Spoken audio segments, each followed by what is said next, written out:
بسم اللہ الرحمن الرحیم۔ السلام علیکم ورحمۃ اللہ وبرکاتہ۔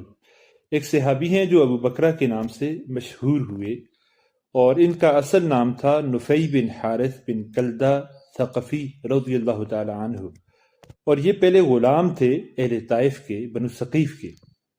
محمد رسول اللہ صلی اللہ علیہ وسلم نے جب بنو ثقیف سے مقابلہ کیا، یعنی کہ غزوہ طائف ہوا، تو رسول اللہ صلی اللہ علیہ وسلم نے اہل طائف کا محاصرہ کر لیا اور اہل طائف قلعہ بند ہو گئے۔ اس وقت رسول اللہ صلی اللہ علیہ وسلم نے اعلان کیا کہ جو غلام آزادی چاہتا ہے وہ اسلام قبول کر کے ہمارے پاس آ جائے تو آزاد کر دیا جائے گا۔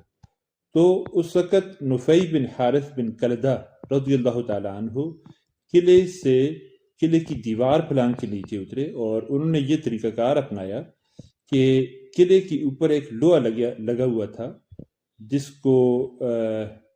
کے ساتھ رسی لٹکا کے وہ نیچے اترے، اور وہ جو لوہا تھا یعنی ایک قسم کی چرخی، اور اس چرخی کو قلعے کے اوپر لگایا جاتا ہے، قلعے کی دیوار کے ساتھ لگایا جاتا ہے، یا کسی کنویں کے اوپر لٹکایا جاتا ہے، اس کے اوپر لگایا جاتا ہے کہ جس کے ساتھ ایک رسی لگا کے وہاں سے پانی نکالا جاتا ہے۔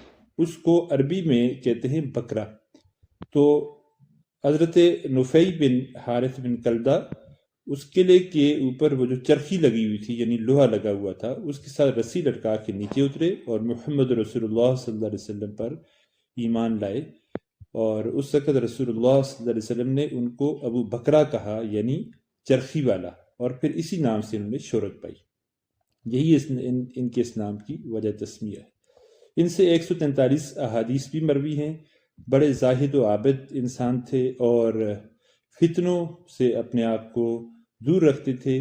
جب صحابہ کرام میں اختلافات ہوئے، حضرت علی کرم اللہ وجہ اور حضرت امیر معاویہ رضی اللہ تعالی عنہ کا اختلاف تھا، تو یہ ان کے اس اختلاف میں نہیں رہے، بلکہ یہاں سے چلے گئے تھے بصرہ، اور بصرہ ہی میں 51 ہجری میں فوت ہوئے۔